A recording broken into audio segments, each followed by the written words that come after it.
Greetings to you out there and here and everywhere. I'm your host, Majesty, and this is another session of Majesty's music lesson, which comes out of Majesty's School of Thinking, where a school is formed and produced on this program to teach African people how to think, because Africans have their own philosophy of thinking, and this was destroyed basically during 400 years of slavery and 100 years of colonialism. Now, Bob Marley sang a song, Emancipate Yourself from Mental Slavery, and it has been a battle. And Marcus Garvey said, in the modern world, there is something called propaganda, and it has done more to destroy the hopes and aspirations of people, even more than open warfare. So what we are under now is worse than slavery, because slavery, you understood the brutality and you were fighting to get out of it because you saw it on a daily basis. Now, there is worse form of slavery called mental slavery, when you don't feel as if you're in slavery because you don't see any European over you. But the Europeans' power have gotten so strong from slavery, they have adapted to new methods of control. And the new colonialism is controlling our leaders and getting them to enslave us under the European system,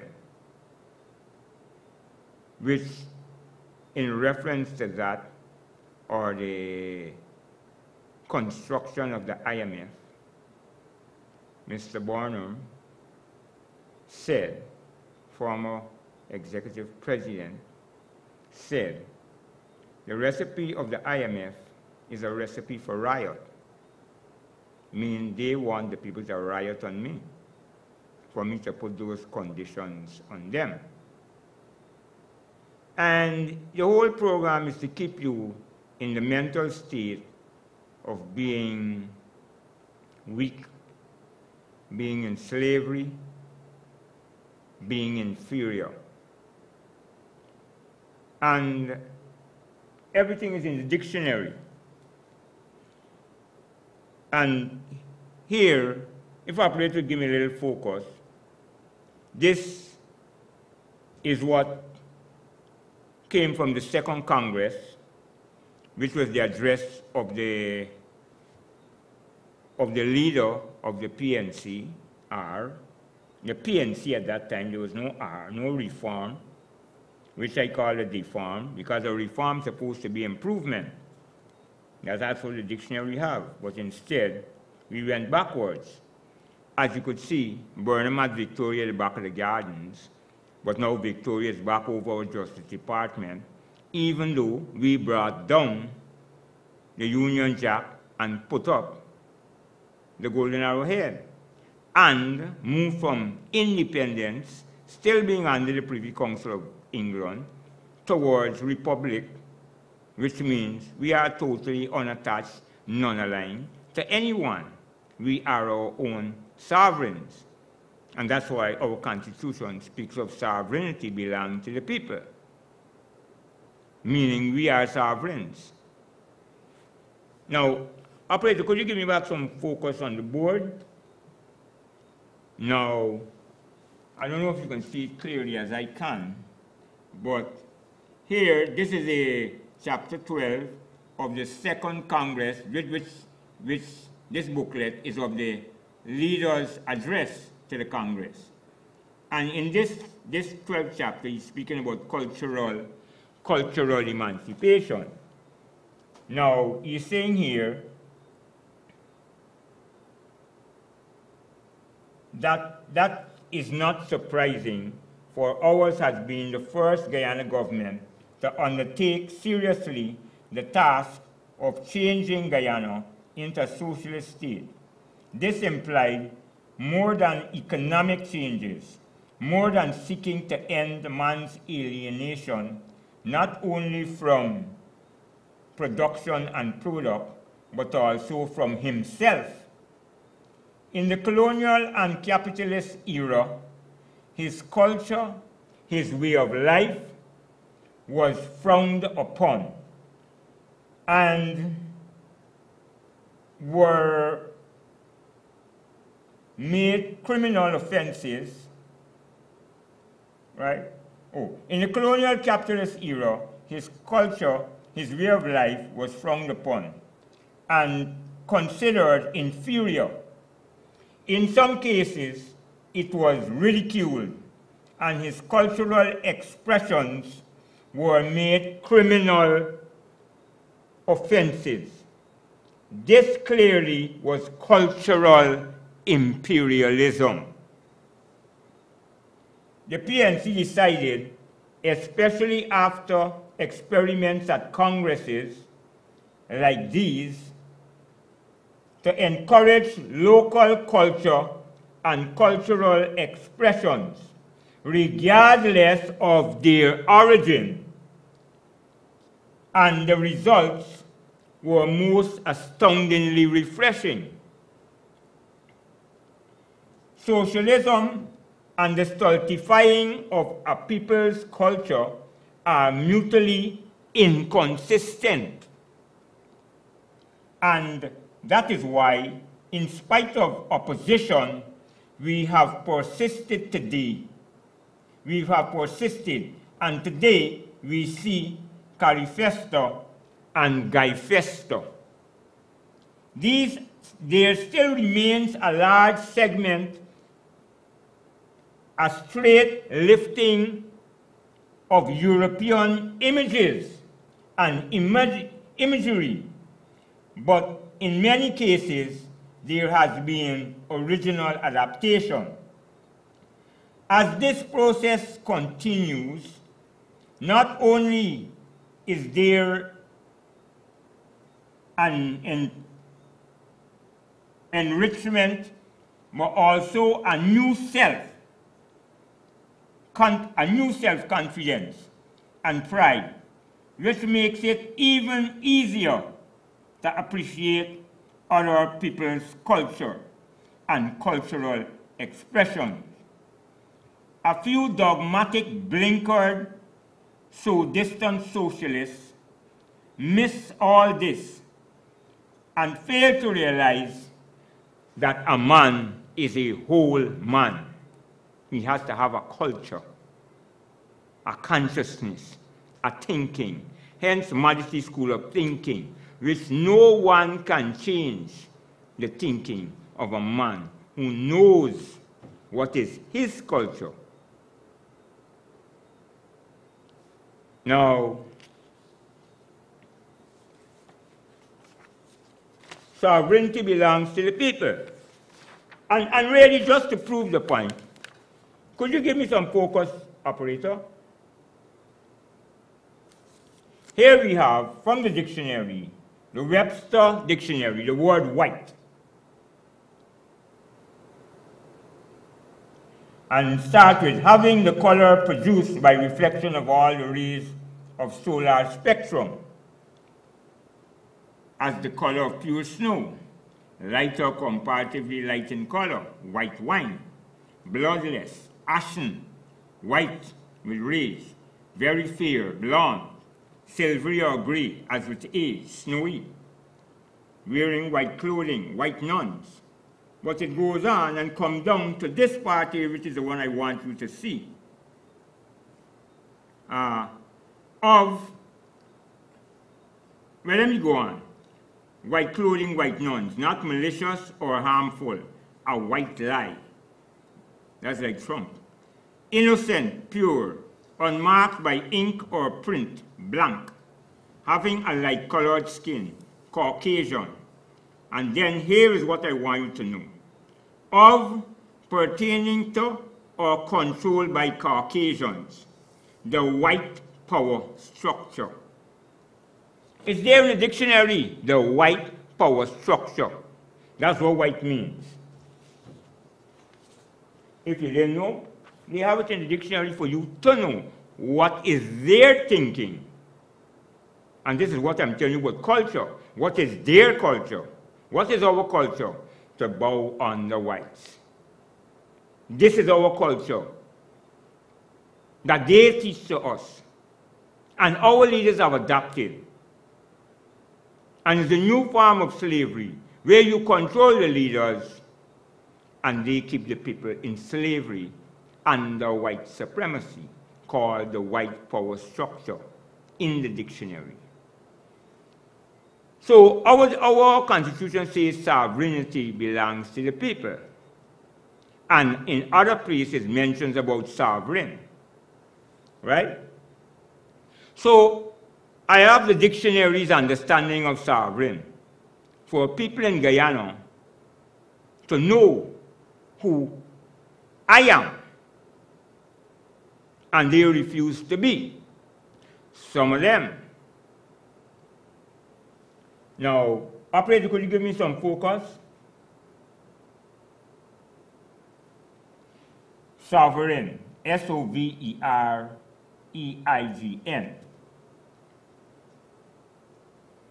Exercising or possessing supreme jurisdiction or power. Free, independent, autonomous, a sovereign state, supremely excellent, great, or exalted, extremely potent or effective. Right? Sovereign means exercising or possessing supreme jurisdiction or power. So, are we sovereigns or are we still slaves? A slave is not a sovereign. So, I am continuing with the philosophy of African people. And this is what we're dealing with. And now I'm going to go to the speech or what was said by Mr. David Cameron, former Prime Minister of England, when he went to Jamaica. He's the one who just came off from being the Prime Minister of England. And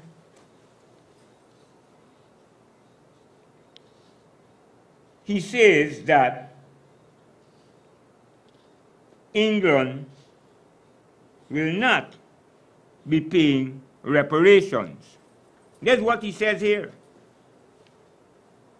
And he said it in Jamaica to Portia Simpson, who was the Prime Minister at that time. I remember she's Prime Minister like they were, because they're still under the Privy Council. But we don't have Prime Minister as the leader of the country, or the commander-in-chief. It's the president. So, to prove the point of white supremacy, telling African people in the Caribbean, and when he spoke in Jamaica, it meant he spoke to all of us in CARICOM, telling us that they don't consider us being necessary to reward us. Call it that. We don't deserve them that. So I am speaking to our leaders directly now because we have a problem coming up. Now, as I tell people, it's not about marijuana for me. It's about, am I free as a black man? Which means, not am I free, is my nation free? Because if I am not free, then my nation is not free. If my nation is not free, then I am not free. So, is my nation free of European control? And my understanding is that on the 18th, the marijuana bill will be coming up for discussion from the suggestions of the President, Mr. Granger, of reducing the sentencing for small amounts, which doesn't speak to African people being free. Apparently, the PNCR is not concerned about African people's opinions and freedom and emancipation from mental slavery. And as I said, the new colonialism is control the leader and you control the people and get them to institute your slavery program on them. Now, I'm a sovereign African. I was never in slavery. I always fought against slavery. I was a captive. That's the most I could be. That's the most my ancestors where I come out of could have been. Captives. Always waiting for the opportunity to war against the slave master, because we never accepted that. We have the Ethiopian thinking from beginning to end, regardless of which part of Africa we came out of. Because the whole of Africa was known as Abyssinia, the ancient name of Ethiopia, or the land of Kush. So, I don't know if they are considering African people, but the fact remains that the question is not if we can present reasons for them to free marijuana. The question is, what is their reason for locking up people for marijuana, which I have never heard? I gave Mr. Granger 2 DVDs on medical marijuana since 2016, and the whole history of marijuana and the law and the consequent tests that were done by scientists are all there, and the results, and with the scientists them speaking of their findings to clarify the whole issue, has been done. There's no need for UG to do that, test it. We got to wait how many years? The tests are already been done. Is UG going to make its own plane? We're flying in planes that make in America, in England, in France. So why are we flying in the planes from England and France and America? Why we don't wait till the University of Guyana make a plane? Why are we driving in Toyotas? So we don't have to get anybody else to test anything. We don't have to ask UG to test anything. So I always told them, what you were telling me is total illiteracy, arrogance, and nonsense. And all the people, the most so-called illiterate person, understands what I say. Because the father never made someone with an illiterate brain. They were brainwashed to believe they're illiterate because they didn't get a piece of paper from some university that the European made or constructed.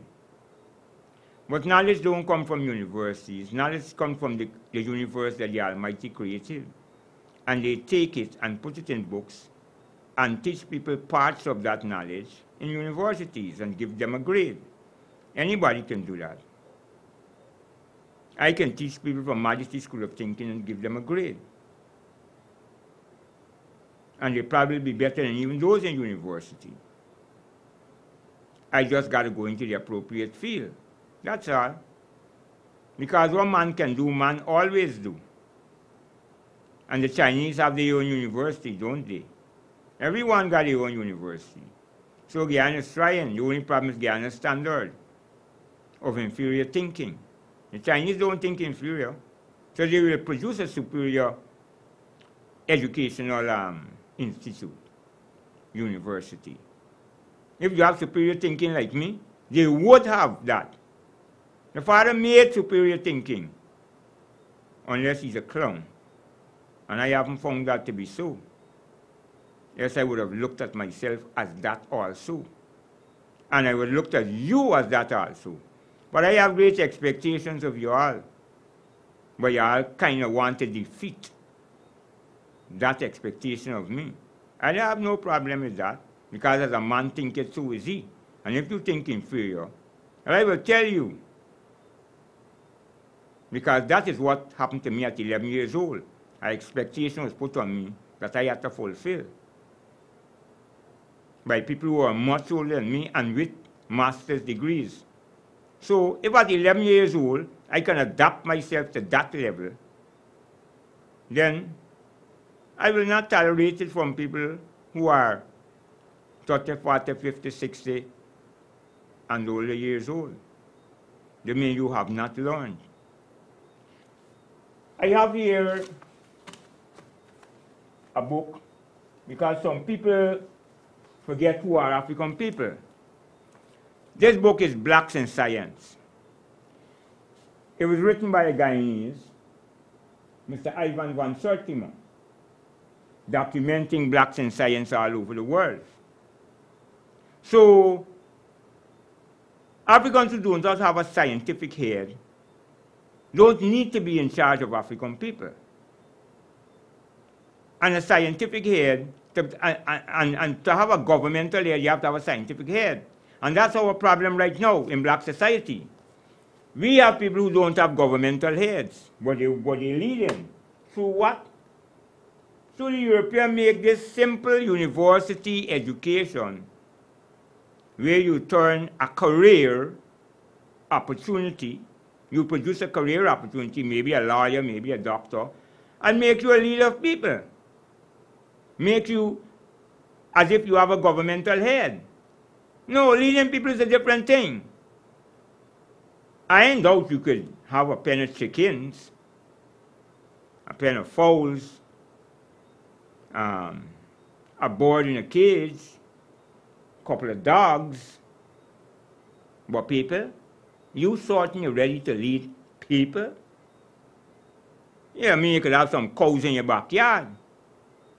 But y'all haven't graduated to leading people. Not people like me. Because I ask questions. Cows don't ask questions, chickens don't ask questions, because you just throw their feed and get them. And this is how I see people in capitalism. They feel they control your feet and give black people.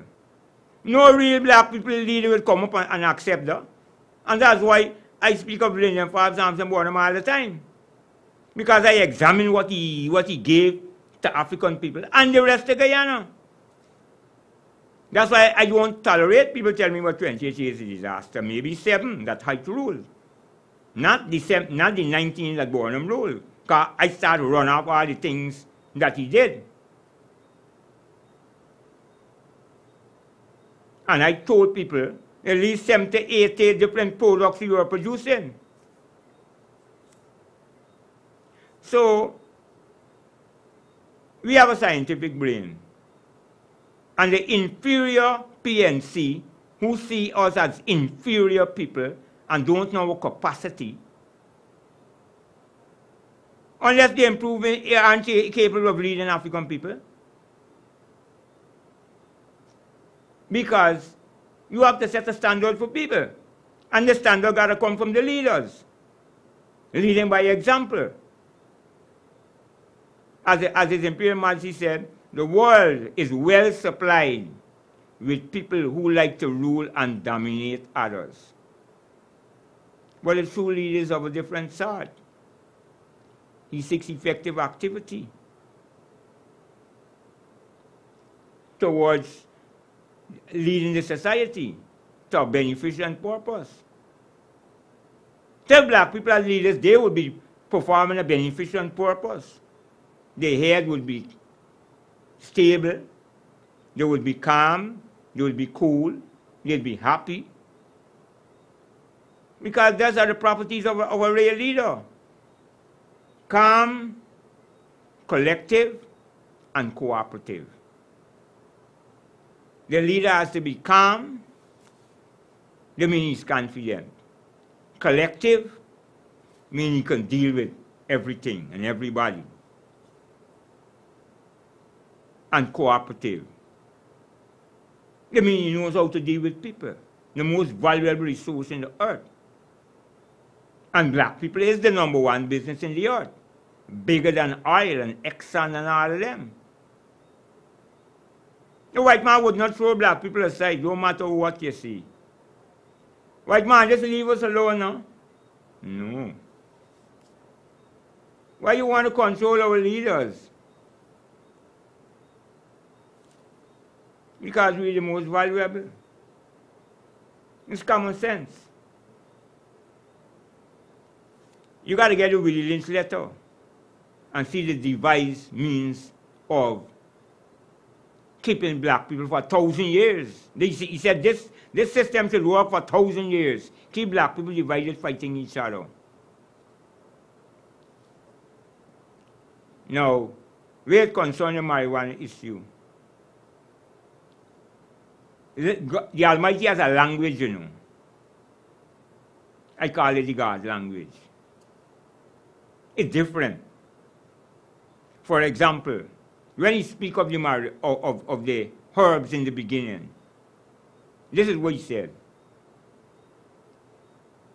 I have given unto man, I have given each and every herb bearing seed which is on the face of the earth. For him it should be used as meat.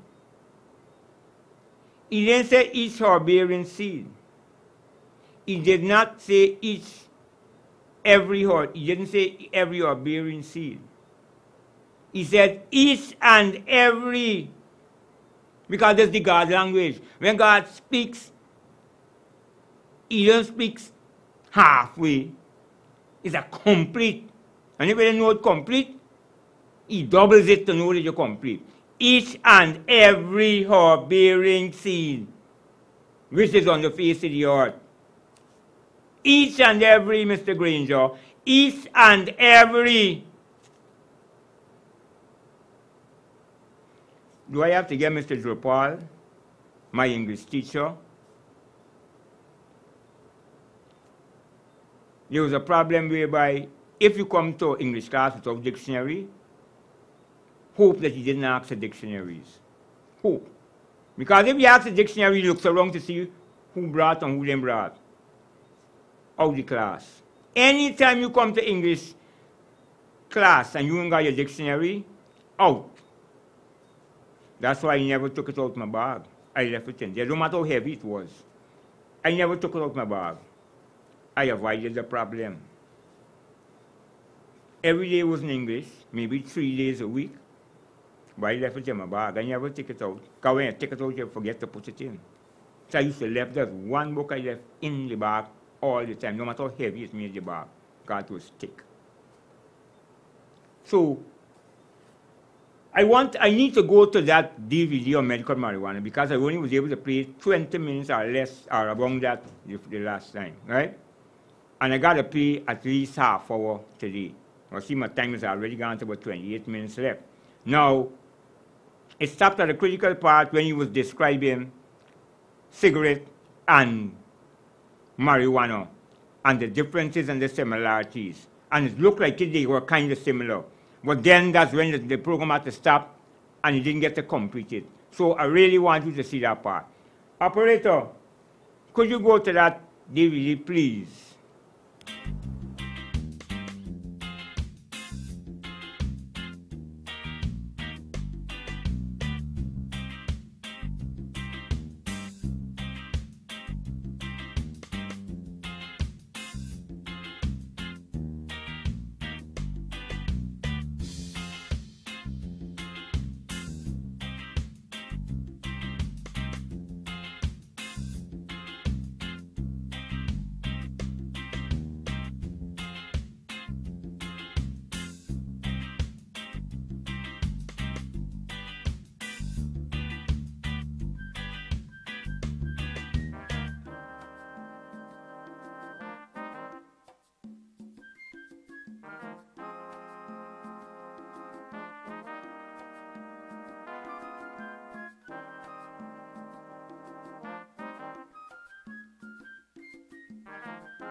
It's truly amazing the number of conditions that respond favorably to cannabis. We're looking at an unexcelled wonder plant, herbal medicine that has no comparison. It would appear that cannabis and hemp are one of the first plants that have been grown in agriculture. We came out of being hunters and gatherers about 10,000 years ago, and so that's at least the length of time that cannabis has been cultivated. Cannabis has long been known as a medicinal plant, as a medicinal product. The latest studies, or the latest findings, are a tomb in China in which the contents of the medicine bag of a medicine man were discovered, and one of the things that it contained was cannabis. The tomb was carbon dated as almost 5,000 years old.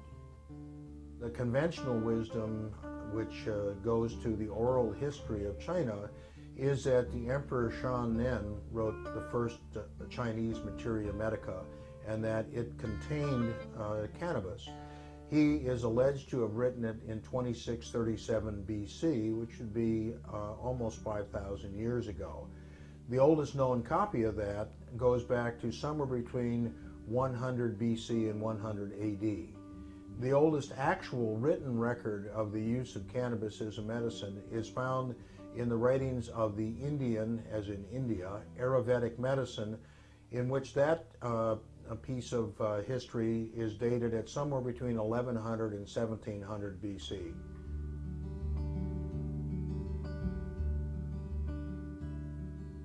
Cannabis is found in every major Materia Medica that has ever been written.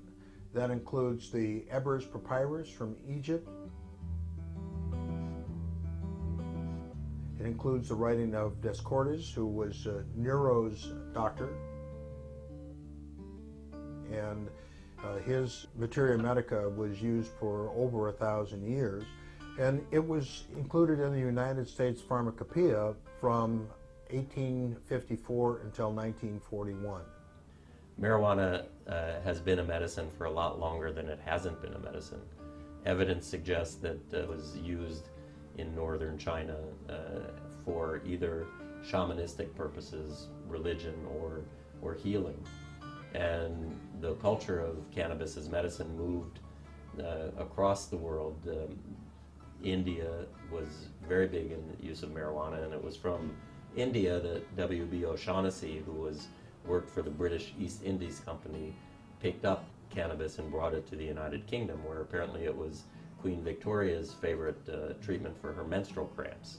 Ultimately, it came to the U.S., and in the early part of the 20th century, most of the major drug companies in this country were actually producing cannabis medicines.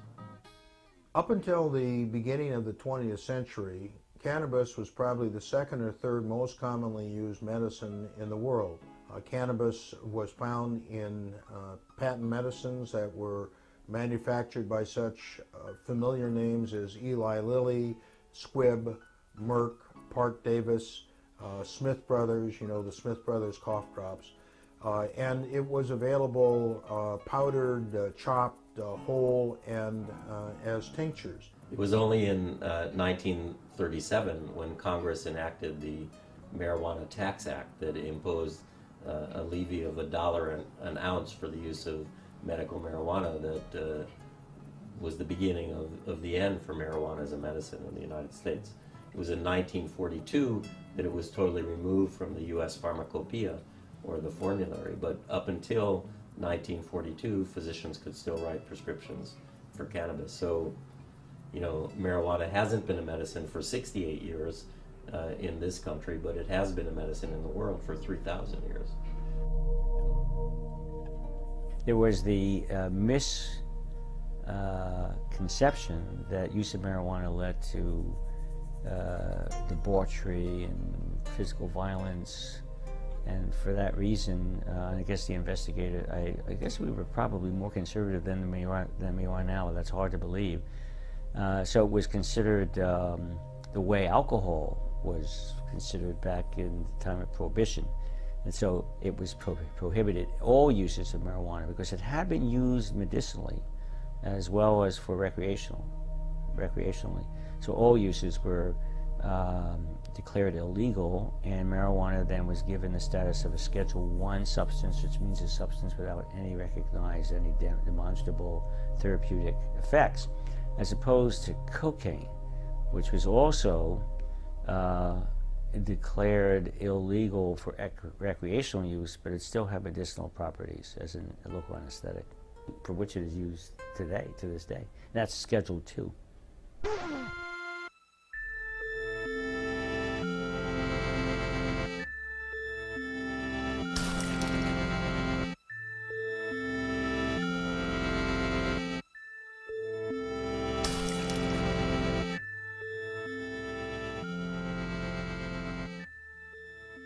When the Marijuana Tax Act was passed in 1937, immediately Fiorello LaGuardia, who was the mayor of New York, established an august body of scientists to investigate whether the claims that marijuana use was going to increase mental illness and crime in the United States were valid.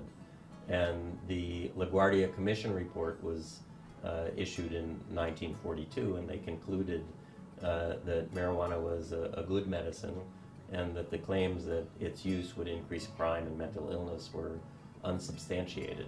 Prohibition cannot be enforced for the simple reason that the majority of American people do not want it enforced and are resisting its enforcement.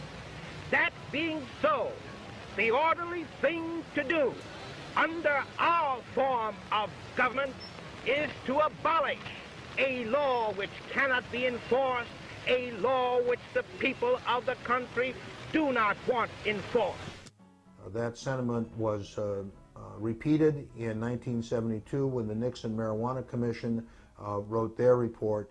This was in the face of the admonition by President Nixon that they not recommend the legalization of cannabis for recreational use. Oh, there is a commission that is supposed to make recommendations to me about this subject. The recommendation of the commission in its first report is that we do not feel that private use or private possession in one's own home should have the stigma of criminalization, that people who experiment should not be criminalized for that particular behavior. Every 10 years or so, our government has sponsored another look into marijuana as medicine.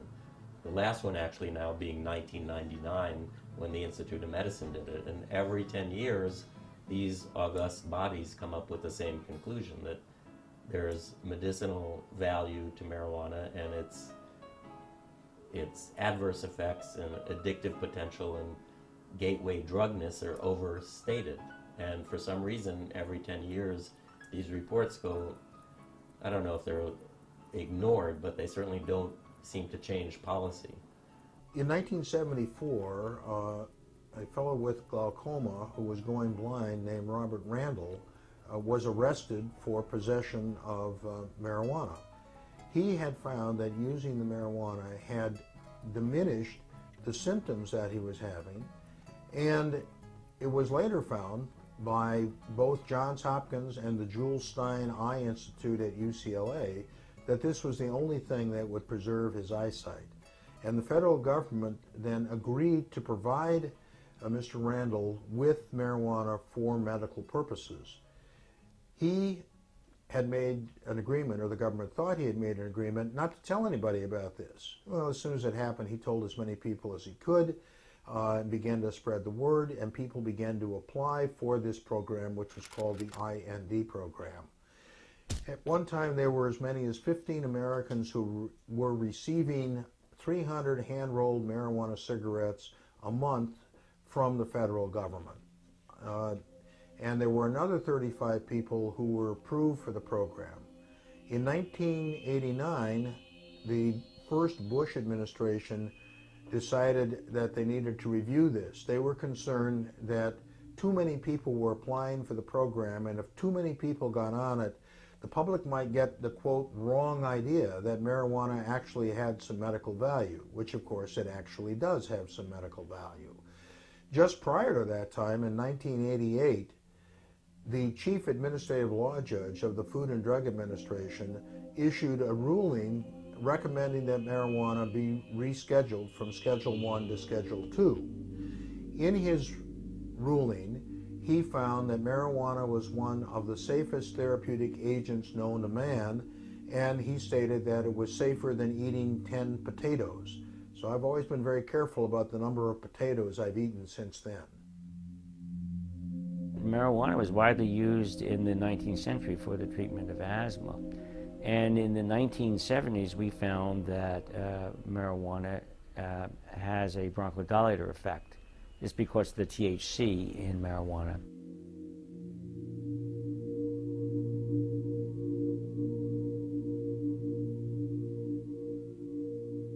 First of all, let's compare and contrast marijuana with the other, even more widely smoked substance in our society, tobacco.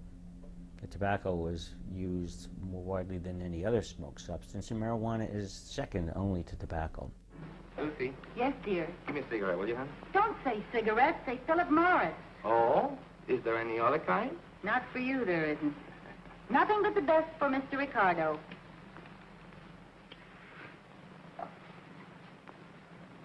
Thank you. Lucy, you're so good to me. You see how easy it is to keep a man happy? Why not give your husband a carton of Philip Morris cigarettes? Smart move. He'll love them for their mildness, their smoothness, and their wonderful good taste. And he'll love you, too, for thinking of him. That's right. Good night, everybody. And don't forget, call for Philip Morris. Call for Philip. We know that if you analyze the contents of tobacco and marijuana, they're quite similar. The major difference is that tobacco contains nicotine, not found in marijuana, and marijuana contains THC and about 60 other THC-like substances called cannabinoids, not found in tobacco. But there are a lot of other particulates that are shared in common, and these include carcinogens, such as benzpyrene, the most potent of the carcinogens and considered to be responsible for a large percentage of human cancers. Benzpyrene is found in 50% higher concentration in marijuana smoke than in the smoke from a comparable quantity of tobacco. And this has been shown by 3 separate groups of chemical investigators. So the expectation is that if you smoke marijuana enough and on a regular basis, that you would incur similar risks to smoking tobacco. So what are the major health risks for tobacco? Emphysema, which I prefer to call chronic obstructive pulmonary disease. It's the new term. It consists of chronic bronchitis and emphysema. But you could have significant impairment in lung function without emphysema. It could just be due to airways disease, what we call small airways disease. But because we can't separate out the two components of COPD, emphysema, and the airways component, we lumped them together. So that's COPD. So now COPD is the 4th leading cause of death in the US and in the world, and will become the 3rd leading cause in 2020. So it's a very important disease. About 120,000 Americans die each year from COPD. Probably the best evidence for separating out, the best method for separating out a COPD patient from someone else is to look at the rate of decline in lung function. I shouldn't say the best, it's probably the most informative. But it's more difficult to do because you have to make measurements every year for a number of years. And so you get a slope of the rate of loss of lung function over time. We did that. We actually measured lung function every year in our marijuana smokers up to 8 years. And we found that the slope of the decline in lung function was almost identical in the marijuana-only smokers compared to the non-smokers, where it was accelerated in the tobacco smokers. So just one other piece of evidence that marijuana is not a risk factor for the development of COPD. I think I'm convinced of that. And the other major health consequence, pulmonary health consequence of tobacco, is lung cancer. Cancer is the 2nd most common cause of death. in the U.S., and lung cancer is the most common form of cancer. And the major risk factor for lung cancer is tobacco smoking. About 160,000 Americans die each year of lung cancer. So the question that came to my mind and that of my colleagues was whether or not there was any evidence that marijuana would at least qualitatively share some of these health risks with those of tobacco. And that was the rationale for initiating our studies back in the 1980s. What is the evidence that marijuana smoking, habitual marijuana smoking, can lead to lung cancer?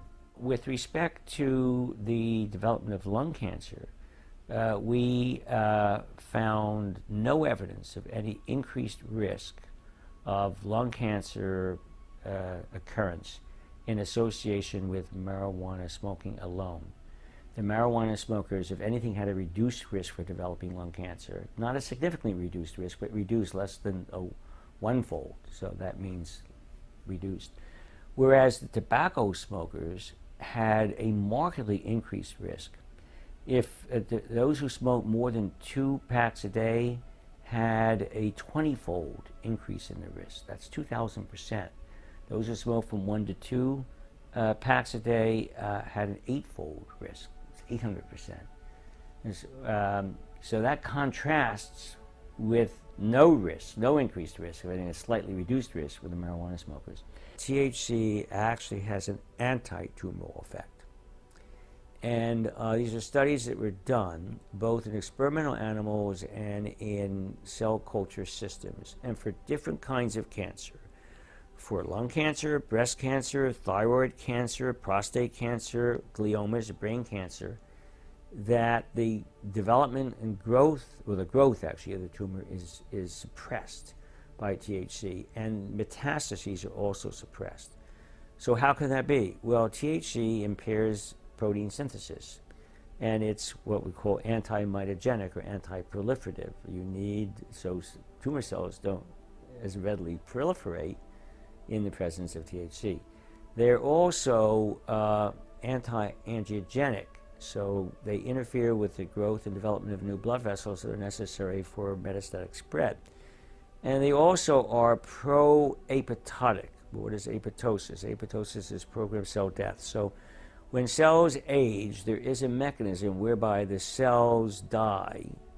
It's a non-necrotic death to die off the old cells, and we get rid of them before they have an opportunity to develop mutations that would lead to cancer.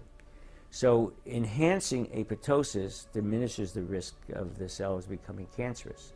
So marijuana THC rather, turns out to be pro-apoptotic. So those appear to be the mechanisms that might account for these anti-tumoral effects of THC.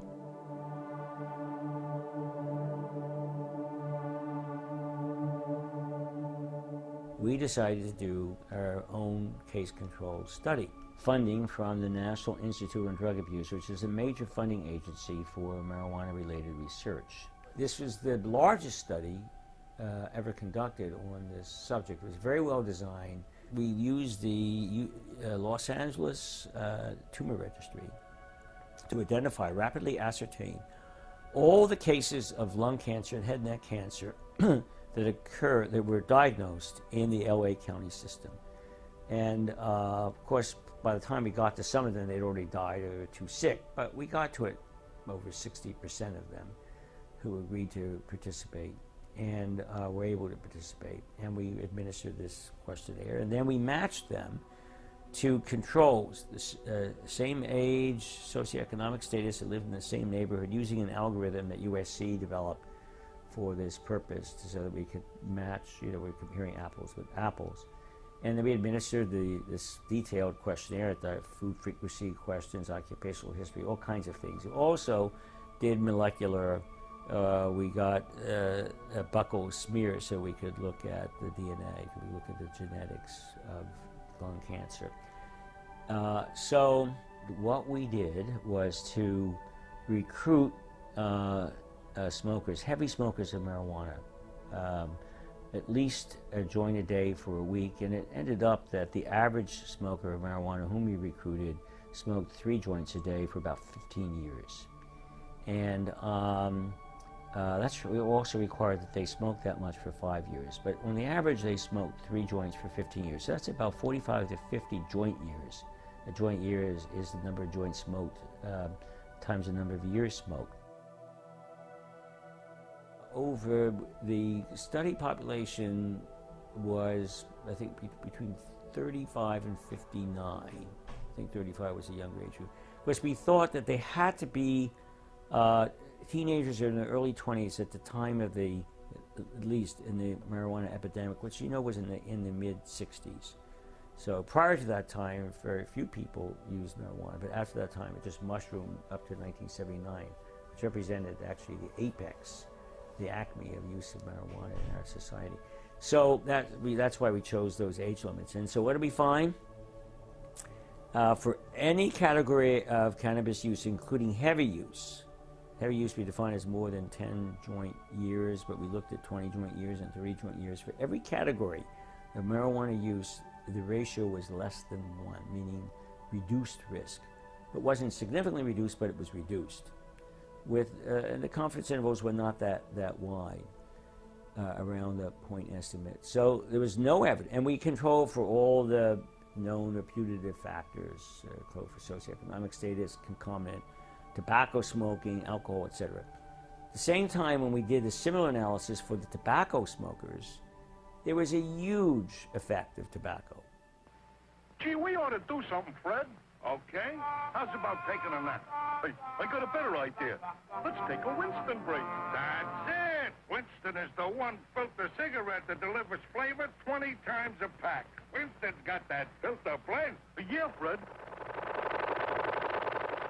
Filter blend makes the big taste difference, and only Winston has it up front where it counts. Here, ahead of the pure white filter. Winston packs rich tobaccos specially selected and specially processed for good flavor in filter smoking. Yeah, Barney, Winston tastes good, like a cigarette should. So I'm a cancer doctor, and every day I see patients with cancer who have nausea from their chemotherapy or their cancer, loss of appetite, pain, depression, insomnia. And my experience over the past 30 years of being an oncologist is that there's one medicine that I could recommend to patients that can take care of all of those problems. Instead of writing 5 different prescription drugs, all of which have side effects and addictive potential, I can tell my cancer patients to try marijuana to take care of any combination of those symptoms. The first study that I really wanted to do was in patients with the so-called AIDS wasting syndrome, which was something we saw before the availability of active antiretroviral drugs, and patients with HIV infection just wasted away. They lost weight, they got diarrhea and fevers, and dronabinol, delta-9 THC, became available to help those patients increase their appetite. When we prescribed those patients dronabinol in the early 90s, they said, this is okay, but I really prefer to smoke real cannabis, because when you take cannabis by mouth, either as delta-9 THC or eating, in fact, baked products, the absorption is very slow and variable, so it takes about 2.5 hours for a peak to be reached, and the peak level in the blood is quite low, and then it stays in the body for quite a long time as well. Also, when taken by mouth, the delta-9 THC becomes converted by the liver to another psychoactive metabolite. So people that take dronabinol or eat cannabis baked products often get more zonk than people who smoke, because when you smoke, you don't get that second metabolite. Also, when you smoke, you get a very rapid peak in the blood in 2.5 minutes, as opposed to 2.5 hours. So people can really control the onset of the activity and how long it lasts better. Yes, greetings once again. Fortunately, that's all we can give you tonight. I hope the members of the judiciary, members of parliament, look at this program and pass on to the brothers what they really see. And we have to be honest and stop playing the mind control game of power over the people, because the people are resenting it more and more. And 2020, if we have to carry the government to court for violating the constitutional rights of the people, which I didn't get a chance to read to you, and maybe I better just read it now in my last couple of seconds, which is that this Constitution is the supreme law of Guyana. And if any law is inconsistent with it, then that law, to the extent of its inconsistency, and that is Article number 8. This Constitution is the supreme law of Guyana, and if any other law is inconsistent with it, that other law shall be, to the extent of the inconsistency, be void. The law that compares to that which proves the inconsistency of the law against marijuana is this one. Article number 38F of this Constitution, which is the supreme law of Guyana, says, no person's religion or religious belief shall be vilified. The next time I will bring to you, you should know what the word vilify means. I will bring to you, written, and we put on the board what the word vilify means. And as I said, on the 18th, we have to turn out there at the Parliament to support the changing of this bill, which will change our country to a more serious country. Because right now it's a jokey country. Because if the Constitution, which is the supreme law, is not obeyed by the President and the Parliament and the judge, then the Constitution is a joke and should go in the garbage.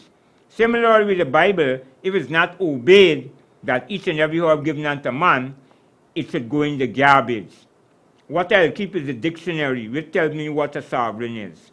Supreme authority and power is given by the Almighty. Thanks to Save TV, thanks to Brother Dale, thanks to Brother Kevin. I'll see you in the next 2 weeks. Or maybe we'll have a program in the next week, seeing that we have Congress coming up on the 18th.